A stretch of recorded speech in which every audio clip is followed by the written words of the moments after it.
Então vamos lá falar sobre a doença de von Willebrand. Willebrand? Fica a dúvida, né? Primeiramente, essa é uma doença que é uma doença de caráter hemorrágico, é um distúrbio hemorrágico, ok? E esse nome se dá exatamente por um defeito qualitativo ou quantitativo do fator de von Willebrand. Lembra quando a gente estudou na faculdade toda aquela cascata de coagulação? Fator 8, fator 4, fator 3, enfim, vários tipos de fatores. E entre eles a gente tem o fator de von Willebrand. Já anota aí a primeira dica. Se você pegar um paciente que tem a doença de von Willebrand, a gente tem que lembrar que esse fator, a função principal dele é a agregação plaquetária. Esse é um dos fatores que vai falar assim: ô dona Plaqueta, vamos lá minha filha, que ó, teve um corte aqui, teve uma lesão vascular, então eu preciso que você trabalhe, junte, se agrupe tudo nessa lesão vascular ali, ok? Porque a gente tem que fazer um tampão de plaqueta inicial. Quem dá a ordem aí, quem é um dos capitão da história, é o fator de von Willebrand. Então, se a gente tem um defeito nesse fator, o que acontece?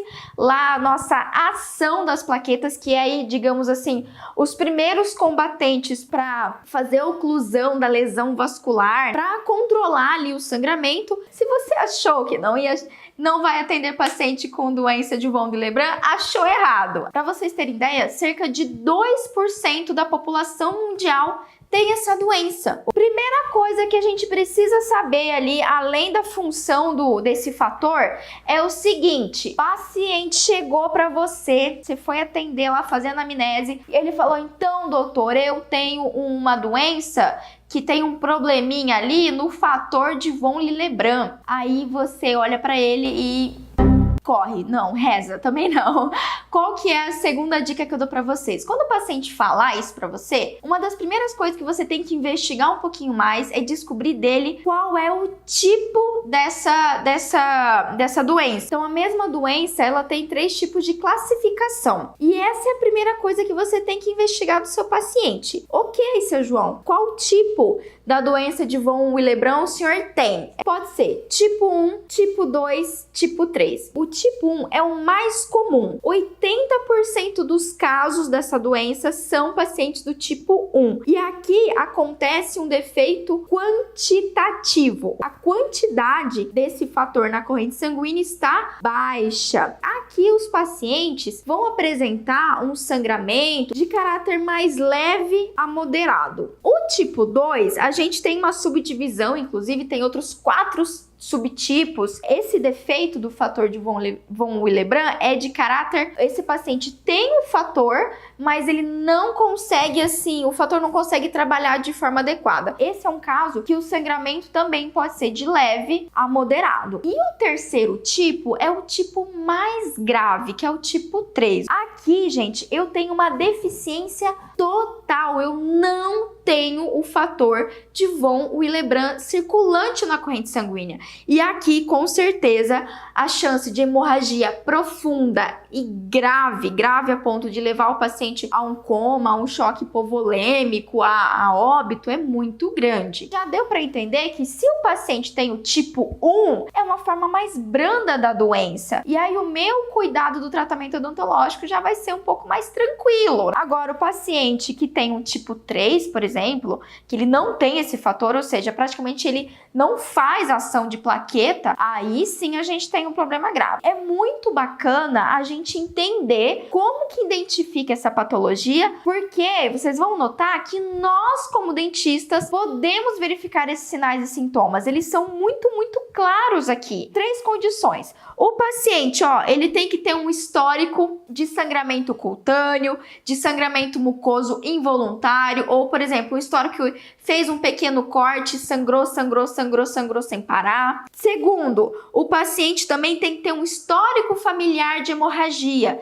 Porque meu pai, quando tirava dente, nossa, sangrava sempre, sangrava muito. Além disso, exames laboratoriais. São esses 3 parâmetros que a gente vai ver. E aí eu dou a dica para vocês. De 30 a 35% dos pacientes têm sangramento gengival involuntário. Então é aquele paciente que tem um sangramento não estimulado, especialmente se esse paciente ele tem aquela bela gengivite. Esse é um dos principais sinais. Além disso, mais de 50% dos pacientes têm epistas. Ixi, errei a palavra. Epistaxe. Agora acertei. Sangramento nasal. Doc, agora eu quero que você fala pra mim. Como dentista, você não consegue identificar aí uma gengivorragia ou um sangramento nasal? Se você encontrou um paciente, mesmo paciente pediátrico, e aí o paciente faz um sangramento gengival ali involuntário, sem sequer tocar, às vezes ele pode até ter um controle bom de placa bacteriana, mas ainda tá fazendo sangramento gengival, pode ser um sinal de uma discrasia sanguínea e pode ser a doença de von Willebrand. De acordo com a Sociedade Internacional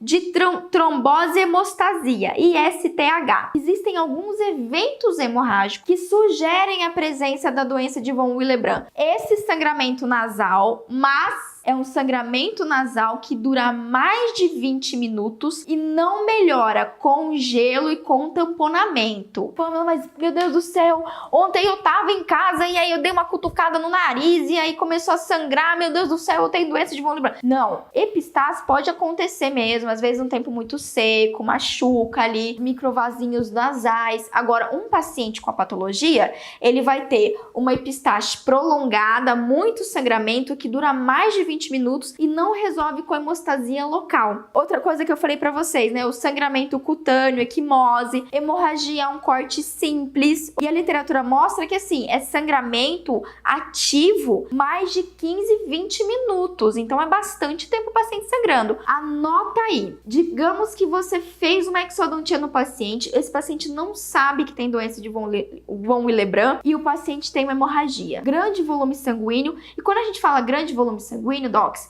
é quando assim nem o sugador dá conta de aspirar todo aquele sangue. Isso é uma hemorragia. Você não dá conta de aspirar de tanto sangramento. É como se fosse uma fonte de sangue ali saindo, que você não dá conta. Se esse paciente manter uma hemorragia ou um sangramento, mesmo que seja um sangramento moderado, digamos que você fez aquela hemostasia maravilhosa, fez uma sutura linda, colocou hemostático, hemospon e tudo mais, lindo que tá o teu alvéolo, mas o paciente continuar sangrando por mais de 7 dias, suspeite da doença de von Willebrand ou suspeite de algum outro tipo de alteração sanguínea. A gente vai pesquisar, vai perguntar para esse paciente sobre histórico de hemorragia, de sangramento, de doenças hematológicas, nós vamos sempre. Porém, doc, se acontecer, não se culpe, porque a gente já conseguiu ver e a literatura mostrou pra gente que o diagnóstico às vezes acontece por um evento cirúrgico. Então não é porque, ai meu Deus do céu, o dentista, a hemorragia causou por minha causa. Peraí, né? Se você tomou todos os passinhos direitinho, de pós-cirúrgico, de hemostasia, então desconfie que a culpa não pode ser sua do seu procedimento. Pode ser que o paciente realmente tenha uma alteração hematológica. E como que é feito o tratamento médico dessa doença? Basicamente, o médico vai utilizar aí substitutos para estimular a ação da plaqueta. Então, se eu não tenho o fator de von Willebrand ativo ali ou suficiente, então vou ter que colocar um repositor. Geralmente faz uso de um concentrado de fator 8, que é semelhante ao fator de von Willebrand, e também faz uso de uma medicação sistêmica, que é a desmopressina. E aí sempre vale lembrar, e aqui o manual que a gente tem no Ministério da Saúde recomenda. O que eu faço para numa situação aí de uma hemorragia alveolar, uma hemorragia pós-cirúrgica, uma gengivorragia, né? O que a literatura recomenda pra gente? E já anota essa dica, porque isso você pode utilizar para outras situações. Primeira coisa é compressão local prolongada. Mais de 10 minutos comprimindo. Fez uma exodontia, tá ali sangrando o negócio, vai fazer a sutura muito bem feita e vai fazer uma compressão local. Não é a manobra de Chompré lá, que é apertar o alvéolo, a tábua óssea pra... Não é essa. É compressão da gengiva mesmo. Pega uma gás umedecida ali e comprime o local. Também, de preferência, enquanto você comprime o local, você pode já fazer um gelo ali no rosto do paciente ou dar um gelo para o paciente chupar. Medida hemostásica básica que resolve muita coisa. Além disso, vamos fazer uma bela sutura e vamos colocar um hemospon ali local. Os agentes antifibrinolíticos, né? Ou o termo que eu prefiro mais, os coagulantes tópicos. E aí pode ser o Y. Também podemos utilizar o ácido tranexâmico, que é em cápsula, a gente macera com um pouquinho de soro, faz uma pastinha e coloca ali de modo local. Mas até hoje isso foi mais do que suficiente para a gente controlar hemorragias. A gente tem que ter alguns cuidados. Procedimento não invasivo, você pode fazer sem problema nenhum. Só assim, oriente o paciente para uma situação importante. Quando você for fazer anestesia local, pode ser que esse paciente fique com um belo hematoma. Segundo ponto, você tem que pedir para o paciente um coagulograma. Você tem que ver o quanto que esse paciente está estável ou não. A primeira coisa que vai estar alterada vai ser o TTPA, ok? O TTPA é tempo de tromboplastina ativada. E aí o TTPA ele é dado em segundos, é tempo. Geralmente vai variar aí de 25 a 35 segundos o normal. Outro exame que você vai pedir é o TS, que é o tempo de sangramento. Geralmente ele não ultrapassa 4 minutos. Se esses exames estiverem dentro da normalidade, o que isso me diz? Possivelmente o paciente já está fazendo uso da desmopressina, o paciente já faz um uso de um fator substituto, o paciente se trata, ele se cuida, ele está estável.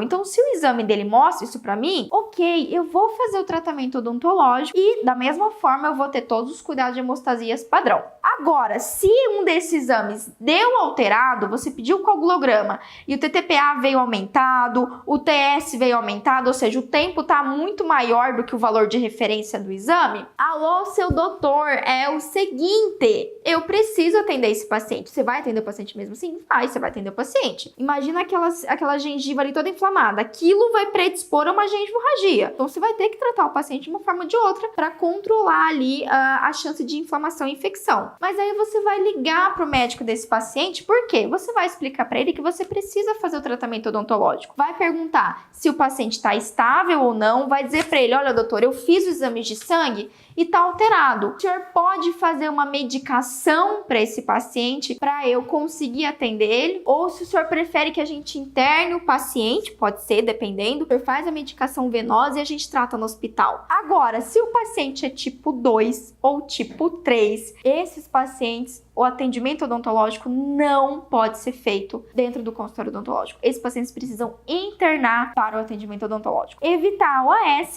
e evitar o AINES. Sempre, se a gente pensou em paciente com alteração de coagulação, não vamos usar o nosso ibuprofeno. O que a gente usa, Pamela? Usa um corticoide. A gente pode usar dipirona, a gente pode usar paracetamol, segundo aqui o nosso manual, né? A gente pode utilizar derivados de morfina, derivados de codeína, a gente pode utilizar antihistamínicos, antibióticos. Pode utilizar antibiótico normal. O que a gente vai evitar é todos aqueles medicamentos que podem aumentar aí o sangramento, potencializar a hemorragia do paciente. Sabe aquela sensação de que quando você consegue resolver aquele paciente que ninguém consegue resolver? Vocês já sentiram isso? Se você não vivenciou isso, vai lá, baixa meu e-book, é de graça, gente, e aí esse e-book já vai te ajudar a sentir essa sensação, que você sabe o que você está fazendo, que você tem segurança e que você conseguiu resolver uma coisa que ninguém quer resolver. Isso não tem dinheiro que pague. Então é isso, Doc, essa foi mais uma dica de manejo aqui pra você e ó, vou dizer aqui pra vocês, se você gosta de atender paciente com alteração sistêmica, ou se você não tem muito domínio, se sente um pouco inseguro, não sabe exatamente por onde começar, entra lá no meu site, pamelaperes.com.br, tem um e-book lá gratuito. Essa semana a gente atingiu 1000 downloads do e-book. Dá pra acreditar nisso, gente? Eu tô muito feliz. Então, se você ainda não baixou, é de graça, é pra você, vai lá, baixa pelo meu site e não esquece de se inscrever aqui no canal, deixa um like se você gostou desse vídeo, ou melhor, se esse vídeo foi importante pra você, se você aprendeu alguma coisa nova, compartilha ele, coloca no seu Facebook, manda pra alguém no WhatsApp, compartilha esse conteúdo importante, se fez diferença pra você, com certeza vai fazer diferença pra outros colegas, tá certo? E aí então, semana que vem a gente tem vídeo novo aqui no canal, não se esquece de se inscrever e não esquece também que eu tô no Instagram, no Facebook, enfim, vou deixar o link aqui embaixo pra vocês, tá bom? Um beijo e até a próxima!